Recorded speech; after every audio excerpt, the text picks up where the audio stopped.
Un objet pesant des milliards de fois la masse de notre Soleil devrait être facile à trouver, n'est-ce pas? Malheureusement, il se peut que ce ne soit pas si simple, et on a même assisté à la disparition d'un trou noir. Partons en voyage jusqu'à l'amas de galaxies Abell 2261, hébergeant en son centre un trou noir supermassif. Du moins, c'est là qu'il est censé se trouver. Mais il s'avère que ce phénomène spatial géant est introuvable. Les trous noirs supermassifs sont des monstres gigantesques qui tournent lentement au centre de leur galaxie d'origine. Ils rassemblent autour d'eux d'énormes nuages de gaz et de poussière, ce qui les fait gonfler jusqu'à atteindre des tailles inimaginables pour l'esprit humain. Si un trou noir supermassif, comme celui qui se trouve au centre de notre galaxie, la Voie lactée, se rapprochait ne serait-ce qu'un peu de notre système solaire, nous serions condamnés. La distance entre cet objet énorme et la Terre pourrait être de plusieurs dizaines d'années-lumière, et pourtant, il ferait des ravages sur notre planète. La Terre, ainsi que les autres éléments du système solaire, seraient entraînés dans l'orbite du trou noir et condamnés à tourner autour de lui pour l'éternité, ou plus longtemps. C'est donc une bonne chose que de tels trous noirs restent loin de nous, en tout cas pour l'instant. Voyons donc ce qui s'est passé avec ce trou noir supermassif qui s'est enfui de ce gigantesque amas de galaxies situé à environ 2,7 milliards d'années de notre planète. Les scientifiques l'ont recherché avec l'aide de l'observatoire à rayons X Chandra et du télescope spatial Hubble de la NASA, mais sans aucun résultat jusqu'à présent. Le principal problème pour trouver un trou noir, c'est qu'il est, noir. Et l'espace est, tu l'as deviné, noir aussi. Il n'y a donc aucun contraste qui pourrait aider les astronomes à repérer le trou. Mais ils n'ont pas baissé les bras pour autant. Après tout, ils disposent de nombreuses autres technologies pour trouver les trous noirs, petits et grands, dans l'immensité de l'espace. Certaines de ces méthodes consistent à observer les étoiles en orbite autour des trous noirs. Parfois, c'est un faible signal d'onde gravitationnelle qui se produit lorsque deux trous noirs entrent en collision. Mais la technique la plus fiable consiste à observer les poussières et les gaz qui tombent. Le fait est que les trous noirs sont des objets spatiaux, dotés d'une gravité démentielle. Les régions de l'espace qui les entourent sont donc généralement un peu chaotiques. Le gaz et la poussière sont entraînés dans l'abîme sans fond, se compriment et s'échauffent. Ce faisant, ils libèrent un flot de rayons X. Les astronomes recherchent donc des sources très brillantes de rayons X dans l'univers. Il y a de fortes chances qu'il s'agisse des derniers soupirs d'amas de matière géants avant qu'ils ne disparaissent dans un trou noir. Alors, pourquoi les scientifiques ne trouvent-ils pas de telles signatures de rayons X laissées par le trou noir d'Abell 2261 ?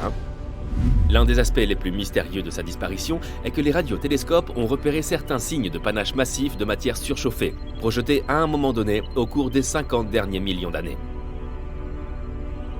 Ces panaches ont très probablement été provoqués par un grand trou noir, qui est aujourd'hui introuvable. Pour l'instant, on ne peut faire que des suppositions. Peut-être que deux trous noirs de taille moyenne sont entrés en collision, poussant le géant nouvellement fusionné hors du centre de la galaxie. Les observations des étoiles de cette galaxie ont montré un amas de matière dense à quelques milliers d'années-lumière du cœur de la galaxie. Il s'agit peut-être du trou noir en fuite, mais malheureusement, aucun signal de rayon X ne provient de cet amas. Il se peut aussi que le trou soit toujours là, à sa place. Mais il serait en quelque sorte en train de dormir. S'il n'est pas alimenté en gaz et en poussière, il n'a rien pour se nourrir. Par conséquent, il ne peut pas émettre un flot de rayons X. Mais là encore, l'explication « ne pas déranger, trou noir en train de dormir » n'est pas très satisfaisante. Pourquoi ne reçoit-il pas sa nourriture spatiale ? Que s'est-il passé il y a 50 millions d'années ? Quel est cet amas de matière qui s'éloigne à toute vitesse du centre de la galaxie ? Autant de questions sans réponse pour l'instant. Au moins, on sait plus ou moins à quoi ressemblent les trous noirs. Ce qu'on voit est en fait l'ombre de l'horizon des événements d'un trou noir, visible sur la matière incandescente surchauffée qui tombe à l'intérieur du trou. La toute première photo électronique d'un trou noir est apparue en 2019. Mais les données permettant de la créer ont été collectées en 2017. Et il a fallu 2 ans à une équipe internationale composée de plus de 200 astronomes pour assembler l'image. On peut admirer cet étonnant phénomène spatial grâce à un vaste réseau mondial de télescopes, appelé Event Horizon Telescope Collaboration, ou simplement EHT. Pourquoi un tel nom ? C'est que l'horizon des événements est un point de non-retour à la périphérie d'un trou noir. Une fois que quelque chose, par exemple de la matière, des radiations ou de la lumière atteint cette limite, il n'y a plus aucun moyen pour elle d'échapper aux griffes du trou noir. Quoi qu'il en soit, pour capturer la toute première image d'un trou noir, les scientifiques ont créé un télescope virtuel, qui s'est avéré aussi grand que notre planète, en combinant la puissance de 8 puissants radiotélescopes. Ce n'était pas une mince affaire. Les chercheurs ont dû pointer simultanément les télescopes dans un ordre méticuleusement planifié à l'aide d'horloges atomiques précises réglées sur chaque télescope. De plus, pour réduire au minimum les risques de pluie et de mauvais temps, ils ont construit ces télescopes dans des régions très arides, comme le désert d'Atacama au Chili et le pôle Sud. Chaque jour d'observation, le télescope recueille environ 350 téraoctets de données. C'est 10 fois la quantité de données collectées chaque jour par le Grand Collisionneur de Hadron. Mais parlons un peu plus des trous noirs eux-mêmes. Il existe des trous noirs stellaires, plus petits mais encore plus dangereux que leurs pairs supermassifs. Ils apparaissent lorsque des étoiles qui n'ont plus rien à manger s'effondrent sur elles-mêmes. Si une étoile était assez grosse, elle se comprime toujours plus et voilà. Un petit trou noir stellaire apparaît. En dépit de son nom trompeur, il est toujours 5 à plusieurs dizaines de fois plus lourd que le Soleil. Contrairement à leurs cousins massifs, les hypothétiques mini-trous noirs pourraient être vraiment minuscules, pas plus gros qu'un atome. Même dans ce cas, un seul de ces minuscules trous noirs aurait la taille d'un millier de SUV. Selon une théorie, des tonnes de micro-trous noirs auraient pu être créés juste après le Big Bang et le début de l'univers. Certains scientifiques vont même jusqu'à dire que 2 mini-trous noirs traversent notre planète chaque jour.